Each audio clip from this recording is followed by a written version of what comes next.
नमस्ते मेरे किसान भाइयों, आज हम आए हैं करनाल हरियाणा, जहां हम मिलेंगे डॉक्टर एसपी तोमर और डॉक्टर दिनेश मलिक जी से और जानेंगे जैविक खेती के बारे में और इसके लाभ। तो चलिए जानते हैं उनके विचार।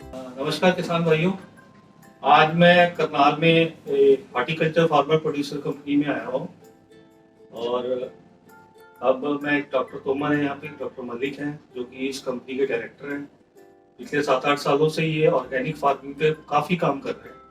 करीब 500 से 600 फार्मर्स इनसे जुड़े हुए हैं जो ऑर्गेनिक फार्मिंग कर रहे हैं। तो आज मैं इनका साक्षात्कार लेने आया हूँ और हम ये जानना चाहेंगे कि आज की डेट में जैविक खेती क्यों जरूरी है। तो डॉक्टर साहब, आप प्लीज, आपका बहुत बहुत स्वागत है। प्लीज आप हमें बताएं कि जैविक खेती के क्या फायदे हैं और क्यों जरूरी है। जी, मैं doctor SP Tomar, horticulture farmer producer company हमारा एक एफपीसी है और जो नाबार्ड के द्वारा बनाया गया है। अभी आपने सवाल किया कि जैविक खेती आज के समय में क्यों आवश्यक है।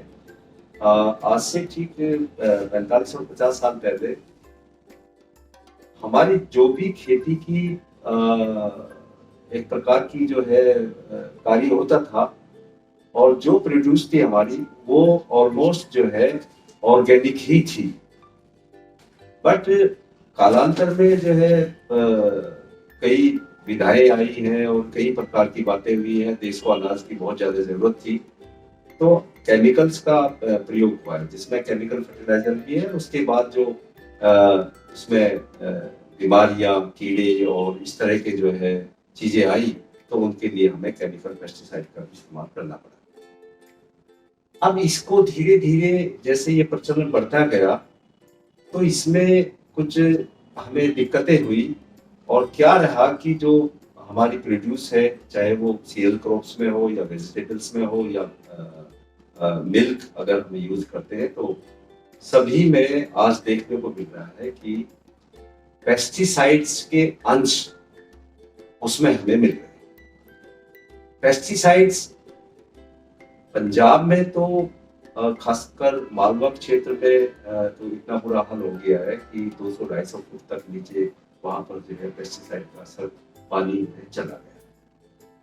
वहां की सरकार ने प्रयास किए हैं और इतना भयंकर प्रकार से कैंसर जैसी बीमारी फैली है मालवा क्षेत्र में कि जो पेशेंट्स को लेकर जो ट्रेन चलती है वहां से और बीकानेर जाती है, उसका नाम ही कैंसर ट्रेन पड़ गया। तो बड़ा एक सोचनीय विषय है कि जैविक खेती को बढ़ावा दें।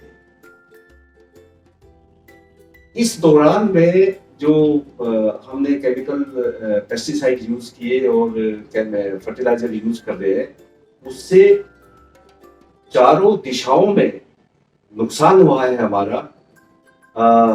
चाहे पर्यावरण को ले ले, चाहे भूमि स्वास्थ्य को ले ले, चाहे ह्यूमन बीइंग के स्वास्थ्य को ले ले, सभी पर इसका दुष्प्रभाव पड़ा है। तो इस पर कुछ काम करने की आवश्यकता थी और जब हमारे एफपीओ का गठन हुआ, तो हमने सबसे पहले एक ही बात रखी कि हम ऑर्गेनिक फार्मिंग में जाएंगे। हमने अपने किसानों से बात की और किसानों ने जो है हमें सहयोग दिया। लगभग 150 एकड़ में हम अभी ये ऑर्गेनिक फार्मिंग कर रहे हैं, जिसमें मेनली हम सीरियल क्रॉप्स में इसकी कल्टीवेशन ले रहे हैं। सीरियल क्रॉप्स की उसमें बासमती राइस और देसी व्हीट, जो हमारी पुरानी किस्में हैं व्हीट की, गेहूं की, वो हम ले रहे हैं। इसमें एक पंछी है, C306 है। इसके अलावा बासमती राइस की भी काफी डिमांड है जो है।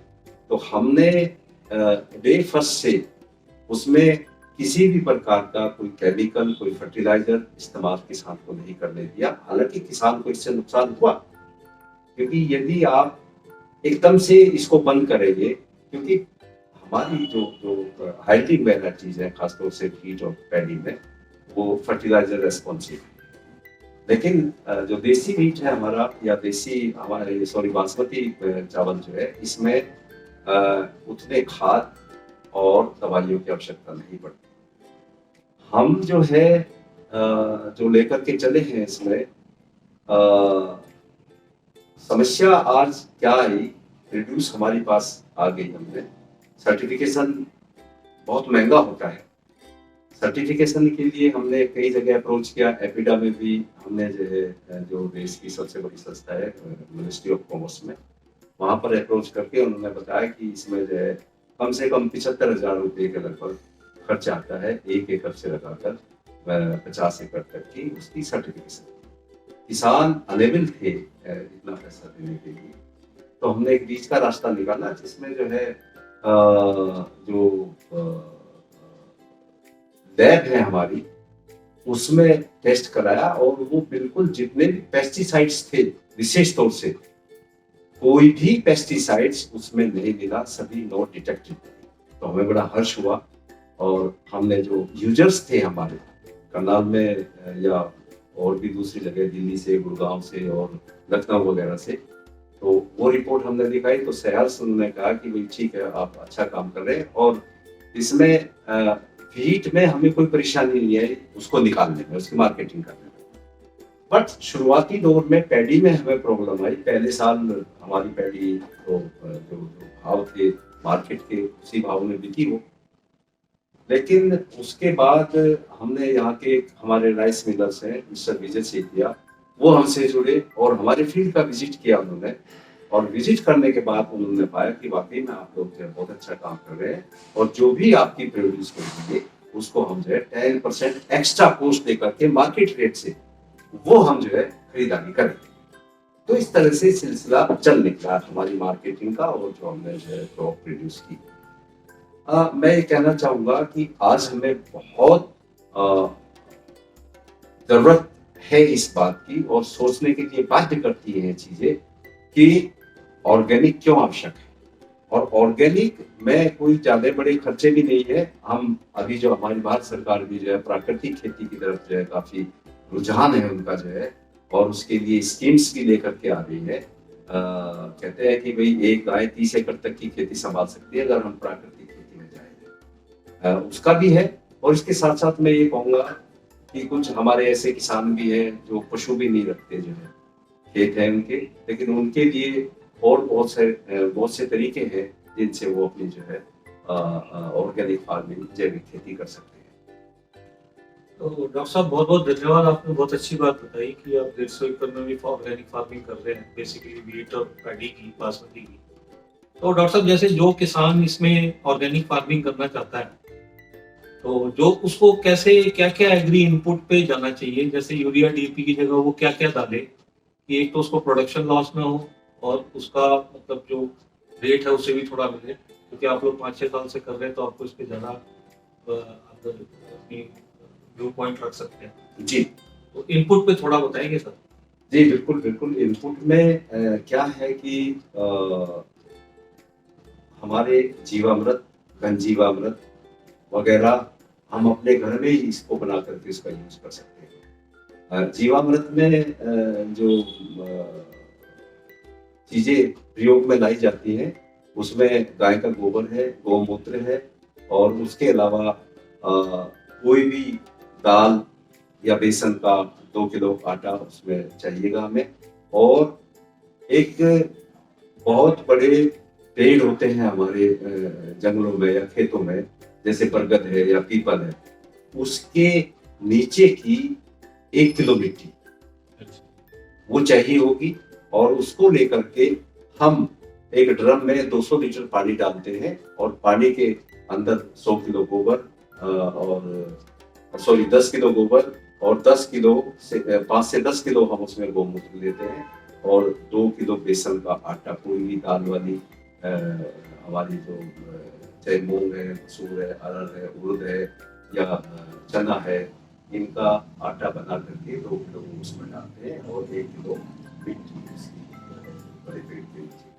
तो उसको हम जो है घड़ी की सुई की दिशा में उसको चलाएंगे और लगभग हफ्ते तक इसको करने के बाद में वो हमारा तैयार हो जाएगा। अभी हमें उसको पानी के साथ लगाना है और ये आप बार बार करेंगे, और बार बार करने से आपकी जो मिट्टी है उसमें जो गाय के गोबर में जो बैक्टीरिया होते हैं वो अच्छे से मिल जाते हैं और अपना काम शुरू कर देते हैं।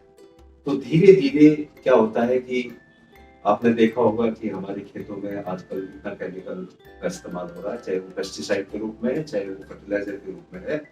वो जो है, जो केंचुए हैं, जो किसान के मित्र हैं, प्रकृति प्रदत्त है, उनका अभाव हमारी मिट्टी में देखने को मिल रहा है। लेकिन जब हम इन जीवामृत का प्रयोग करते हैं तो उससे क्या होगा कि धीरे धीरे जो केंचुआ काफी नीचे चला गया है या मर गया है, वो ऊपर आ जाएगा। ये आपको एक ही सीजन में करने से इस प्रयोग को देखने में आपको ये केंचुए आपको मिलेंगे, और जो बहुत अच्छा काम करते हैं हमारे खेत में, सबसे बड़े मित्र हैं वो किसान। तो इस तरह से इसके अलावा घन जीवामृत है। घन जीवामृत में भी हम 100 किलो गोबर लेते हैं, उसमें 4-5 किलो जो है गौमूत्र, और उसी तरह से थोड़ी मिट्टी, और क्या नाम जो है इसका जो ये होता है बेसन, कोई भी किसी भी दाल का बेसन या उसका आटा बना करके उसमें डालते हैं, और उसको जैसे हलवा टाइप होता है उसको तैयार कर लेते हैं, और तैयार करने के बाद में उसके गोले से बना करके हम जो है और वो खेत में फेंक देते हैं। तो उससे क्या होता है, जब बना इन बिटवीन जब हम बना रहे होते हैं, उसको रखा हमने जो है कुछ दिन के लिए, तो बैक्टीरिया डेवलप हो जाते हैं, और वो बैक्टीरिया खेत में जाकर के अपना काम करते हैं, और आपकी जमीन को एक प्रकार से वो जैविकता की तरफ ले जाते हैं। तो ये चीजें हमें करनी होती है। और इसमें इसके अलावा हम और भी प्रयोग कर रहे थे। वेस्ट डिकम्पोजर एनसीएफ गाजियाबाद के द्वारा बनाया गया है, ये भी बहुत अच्छा काम करता है। एक 200 लीटर में आपको जो है एक बोतल आती है इसकी, जेल के रूप में उसमें ये बैक्टीरिया होते हैं, ये भी गाय के गोबर से बनाए गए हैं। उसको जो है हम उस 200 लीटर पानी में डालते हैं और 2 किलो गुड़ उसमें डाल देते हैं, और उसको फिर उसी तरह डंडे से घुमा करके लगभग 5-6 दिन में ऑलमोस्ट ये तैयार हो जाता है हमारा। और तैयार होने के बाद हम इसको जो है पानी के साथ खेत में लगा सकते हैं। प्रत्येक पानी के साथ अगर हम खेत में लगाएंगे तो बहुत ही जल्दी हमारी जमीन जो है वो जैविकता की तरफ बढ़ेगी। और इसमें जो है जो केंचुए भी आपके, जैसा मैंने पहले बताया, ये भी एक तरीका है। हालांकि कुछ लोग इसका विरोध भी करते हैं, तो लेकिन मेथड है ये भी।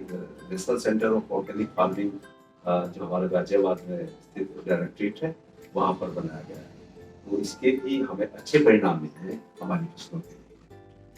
बहुत बहुत धन्यवाद डॉक्टर साहब, आपने बहुत अच्छी बात बताई कि जीवामृत और घन जीवामृत वेस्ट डिकम्पोजर से कैसे हम लोग ऑर्गेनिक खेती की तरफ जा सकते हैं। एक मैं डॉक्टर साहब, डॉक्टर मलिक से एक पूछना चाहूंगा कि जैसे कितने साल बाद हम कह सकते हैं कि ये धरती ऑर्गेनिक हो गई है, उसका कोई टाइम फ्रेम होता है डॉक्टर मलिक?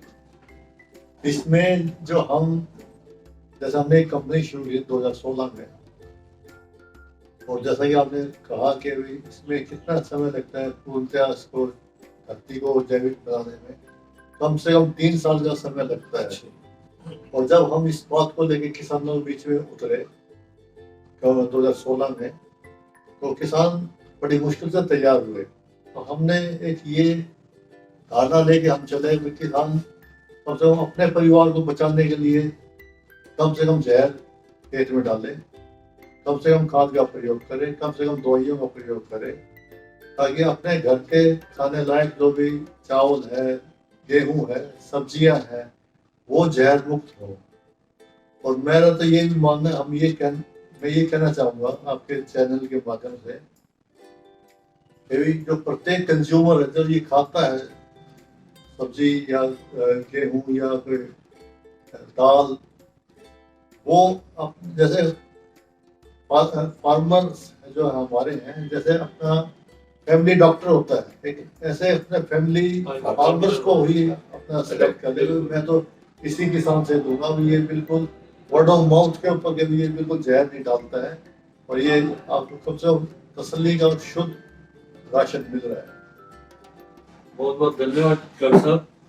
जैसा आपने बहुत अच्छी बात की, जैसे फैमिली डॉक्टर होता है, फैमिली सीए होता है, वैसे एक फैमिली फार्मर भी होना चाहिए आदमी का, जो उनको अच्छे उच्च गुणवत्ता का आपको खाने का सामान दे। तो डॉक्टर साहब, मैं बहुत बहुत धन्यवाद करता हूँ आप लोगों का। आप लोगों ने बहुत अच्छी जानकारी दी हमारे किसान भाइयों को। और मैं उम्मीद करता हूं कि किसान भाई भी आगे अपनी थोड़ी थोड़ी जमीन में ऑर्गेनिक खेती करेंगे कि एटलीस्ट वो जो अपने खाने लायक जो चीजें उगा रहे हैं वो तो एटलीस्ट ऑर्गेनिक हो। तो बहुत बहुत धन्यवाद doctor Tomar and doctor Malik. और मैं उम्मीद करता हूं कि आगे भी हम इसी तरह की काफी इंफॉर्मेटिव वीडियो बनाते रहेंगे और अपने किसानों को इसकी सूचना करेंगे और उनका जागरण करेंगे। बहुत बहुत धन्यवाद सर। आशा है कि आप यह वीडियो अपने सभी किसान भाइयों से शेयर करेंगे और एक कदम लेंगे संगठन बढ़ोतरी की ओर। मैं हूं आपका अपना प्रधान जी और आपका फार्म से जुड़े रहने के लिए बहुत बहुत धन्यवाद। हमारे चैनल को सब्सक्राइब कीजिए और बेल आइकन दबाकर हमारी नई वीडियोस की खबर पाएं। हमारे सोशल मीडिया चैनल्स को फॉलो करें ताकि आप हर कृषि संबंधित जानकारी जान पाएं। हमारे कृषि वैज्ञानिकों से संपर्क करने के लिए स्क्रीन पर दिए फोन नंबर पर कॉल मिलाएं और अपनी सभी कृषि संबंधित दुविधाओं का समाधान पाएं। हमारी फार्म्स मोबाइल ऐप को डाउनलोड करने के लिए नीचे दिए गए डिस्क्रिप्शन में लिंक को क्लिक कीजिए और अपने मोबाइल पर फार्म्स मोबाइल ऐप डाउनलोड कीजिए। फार्म्स, अब खेती हुई आसान।